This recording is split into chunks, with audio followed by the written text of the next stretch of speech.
She could be any 12-year-old girl So start the movie. hanging out with her mom and sister. But Zoe was biologically born a boy. How did you handle it when people related to you as a boy? Yeah, I always got upset. I'd be like, no, I'm not a boy, I'm a girl, you know. Like, I like the color pink, I scream like a girl, I act like a girl, I breathe like a girl. I'm not a boy. The first reaction is fear, not because of who she's presenting to be, but of those around us. What are other people gonna say? How are they gonna treat her? You know, those are the scary things. What kind of life is she's gonna have? Put that one there. But Zoe's mother, Ophelia, at their request, we won't be using last names of the families in this story, Yeah, let me do them. felt she had no choice. Oh, look at that. A single mom, 2 years ago, she accepted Zoe's decision to live as an openly transgender girl. Zoe's family and her childhood friends in her town near Los Angeles have been supportive. Look at Zoe. But a survey of nearly 300 transgender youth found that 89% reported being harassed in school. Come on, we're going back to the long room back here. And Zoe, too, has endured cruel treatment from her schoolmates.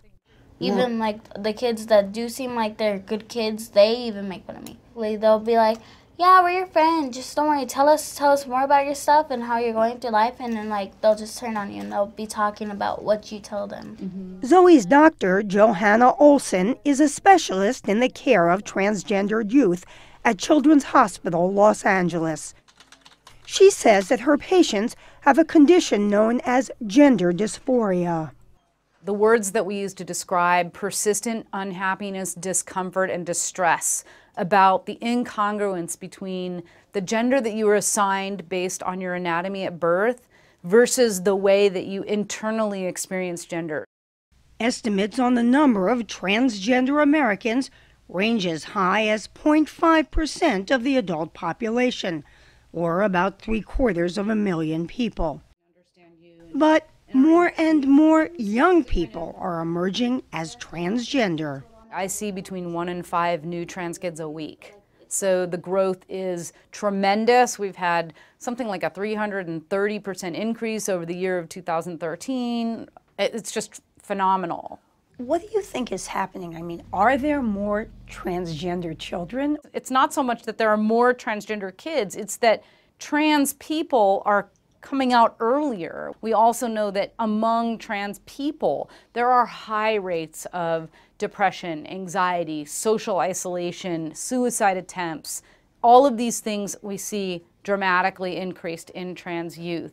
But young people that I've seen who socially transition in childhood and have support of their families, they have a very different experience. This is the implant. Now there is new medical treatment for young people like Zoe. So this is enough to last a year or longer. Wow. Doctors have recently started administering drugs that block puberty. And then it just secretes the medicine every day into the person's body. And keep them from developing unwanted adult characteristics, like facial hair for transgender girls or breasts in transgender boys. And then I decided that I was trans earlier. The effects of those drugs can be reversed, but the effects of hormones, which transgender youths can take later to look more male or female, are often not reversible. Dr. Olson says by then her patients, like Venice, are not going back. In terms of making these changes so that you can go through life as a boy, what's the upside of that for you? The upside is that, I'll actually get to have part of the body I do want. At 13, Venice has started taking the hormone testosterone, as well as puberty blockers.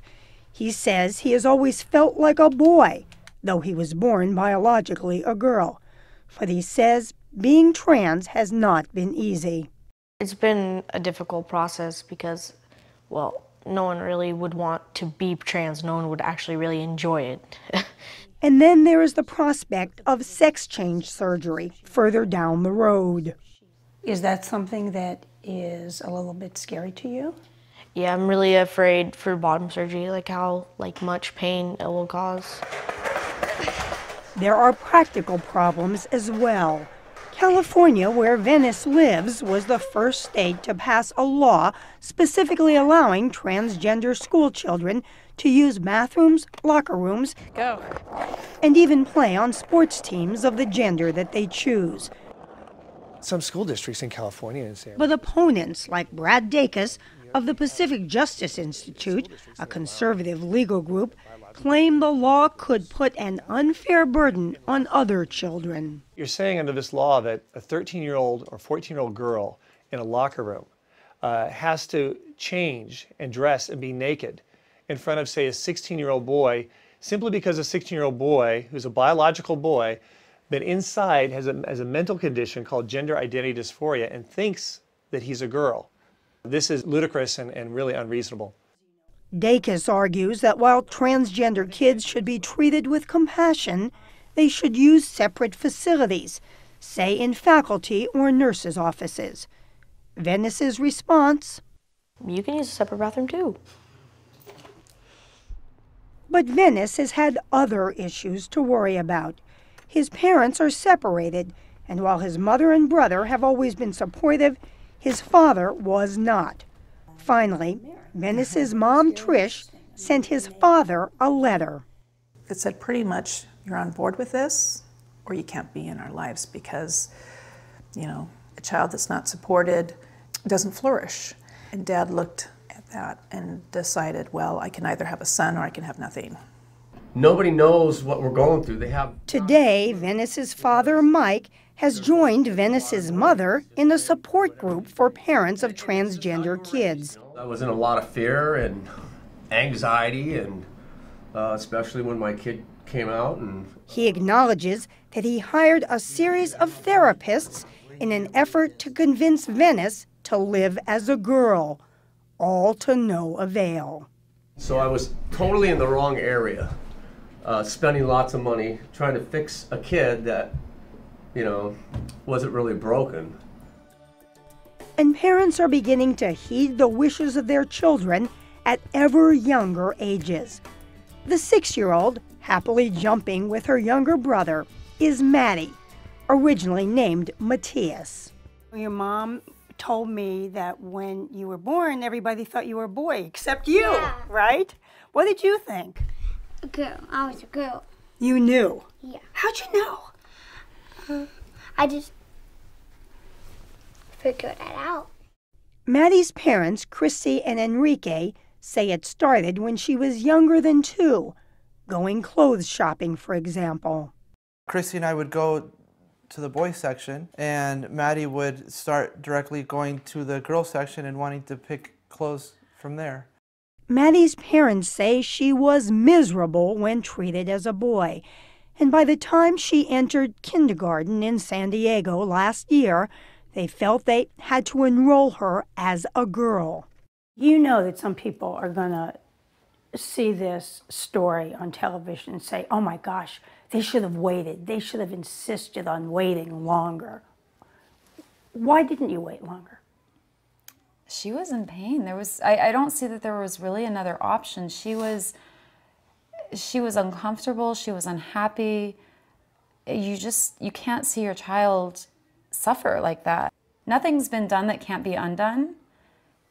So people that would say maybe it's too early, we should have waited, what did we have to lose at this point?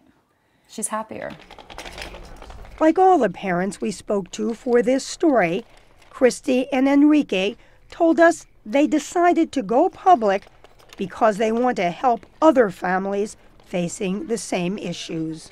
I also want for Maddie to know that it's nothing that can't be talked about, but I also want her to know that she shouldn't be ashamed or afraid to be who she is.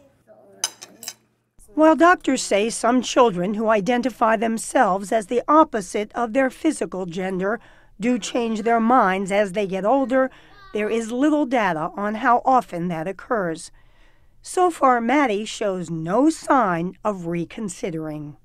Have you ever thought maybe sometime, gee, it might be fun to go back and you know, dress like a boy and be more like a boy? I don't want to. You don't want to do that. You know that, what? How do you feel? Like a girl. Is there anything you'd like to say for maybe other children who people say, oh, you're a boy, but they know that they're a girl? Is there anything you'd like to tell them? Let them choose. Let them choose.